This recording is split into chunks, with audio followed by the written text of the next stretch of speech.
Hi, it's Ken here from Get English Tips. Welcome along. This is lesson number 1, or Get English Tips number 1. I'm so pleased that you've decided to subscribe, and I'm really happy to see you here. Hopefully, we're going to learn so much and give you some great advice and guidance and tips and everything that's going to really make learning English a lot more pleasurable and easier, and get you thinking of different ways that you can actually learn English. You know, I've been teaching since, the year 2008, a long time ago, and I've taught in classrooms all over the world and online. And this English Tips number 1 is really the first question that I always ask my students. And I can always tell the students who know what they're doing with this tip and the students who don't. And I've been very, very lucky because I've taught for about 10 years.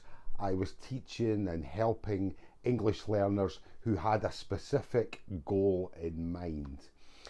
So the first Get English tip is always give yourself a short-term goal and a long-term goal. Know the reason why you are here or in your classroom or online. Know the reason why that you are learning English. What are your goals for studying and learning English? Now, it's always really great to have these small goals and these longer term goals. And it's really important to kind of reward yourself when you hit a target, when you hit your short term goals or you achieve your goal. Reward yourself, feel good about yourself, because it is a fantastic thing to achieve something. Know the reason why that you are learning English. It's so important to know the reason why, because without that, it's almost like walking in the dark with no direction. Any business person in any walk of life will always tell you or always ask you to find the reason why you are doing something.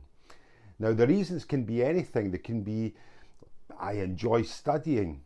Well, what is it about studying that you enjoy? If it's for your job, what do you need to know for your job?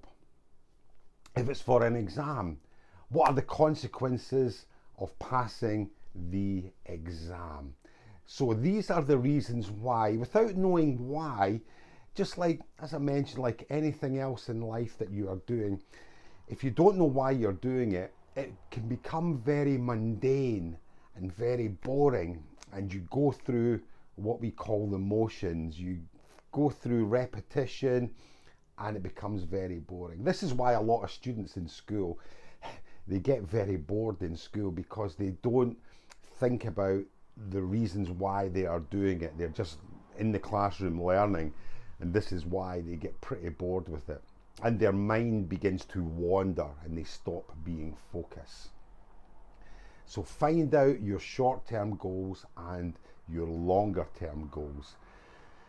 Once you have that, the next thing you get from that is achievement. And achievement is so important. Achievement gives you the motivation to keep going. Even small achievements will do that. And everyone's goals and everyone's targets are going to be different. So think about why you are studying English and the outcome that you want. Okay? I always say to students, once you know your destination, where you are going, you're never going to get lost, because you know exactly where you're heading. If you don't know your destination, how do you know when you're going to get there? Because achievements are so important in everyday life. So think about these. What do you want to achieve by studying? Why do you want to speak English fluently? Is it for a job? Is it for travel, for university? Or maybe even just to speak to your friends? Very simple. How long are you going to study for?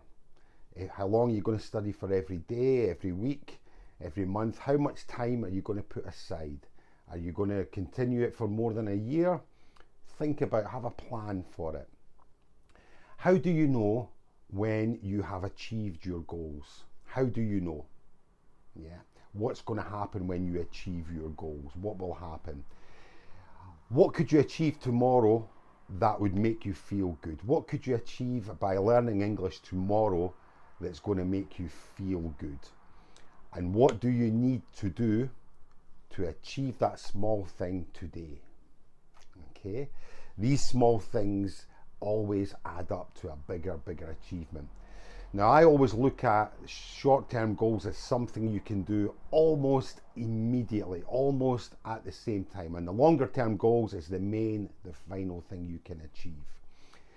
Now, I've taught hundreds of students, thousands of students in fact, and I can always tell the ones that have goals and targets to achieve. And at the same time, I can always tell the students who perhaps don't have any goals. They're generally not focused during the class, and quite annoyingly, they're going to be the ones that I'll ask questions but won't listen to any answers. As I mentioned, I was helping university graduates to become, or to pass interviews to become flight attendants. And of course, everybody wanted it, but there were most of the students really wanted it. They were really focused. And other students, oh, that would be nice, but it wasn't really their goal. Okay.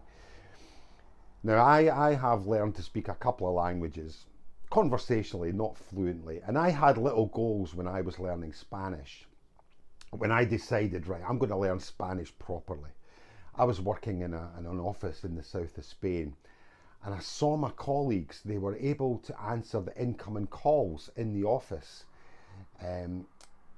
They were English, but they could switch between Spanish and English. And I thought, wow, that's really, really impressive. And so I decided, right, I'm going to try and do this, because I was a bit embarrassed that I couldn't actually even pick up the phone and speak Spanish. I would have no confidence to do it.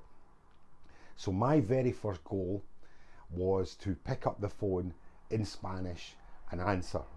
Okay, and it was such, when I was able to do it, I thought, oh my God, it was just a little thing, but it really helped me on my journey.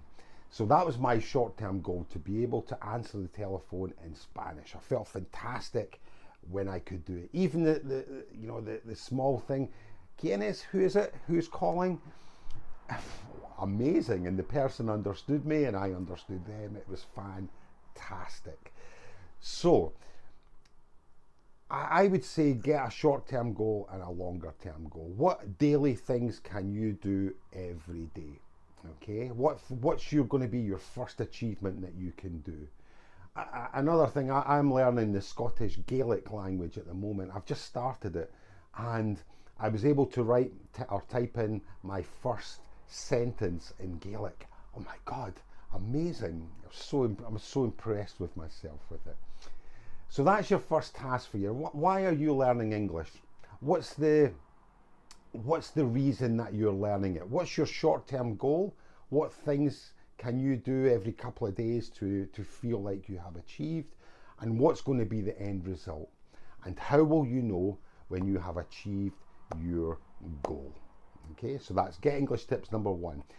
If you've created your free account with Get English Tips, you can sign in and go directly to the community from the web page. And in there, you can just list your goals and watch other people and read what other people are doing to achieve their goals. If you've not completed your free account yet, please feel free to do so. You can watch this video lesson in the website. You can do tests. You can join the community as well. And there's lots of other freebies that you can join. If you're on the website, please write your comments below what you feel, what your goals are, and so this can actually help other people as well. And as always, Get English Tips is totally free. If you want to buy me a coffee, I would love that. There's a link below there as well. It's my morning fuel that gets me going in the morning. So I hope you've enjoyed Get English Tips number 1, and hopefully this has got you thinking why you are learning English and what your short-term and longer-term goals are for you. I'd love to hear about them. So I look forward to seeing you in Get English Tips number 2 very, very soon. Bye for now.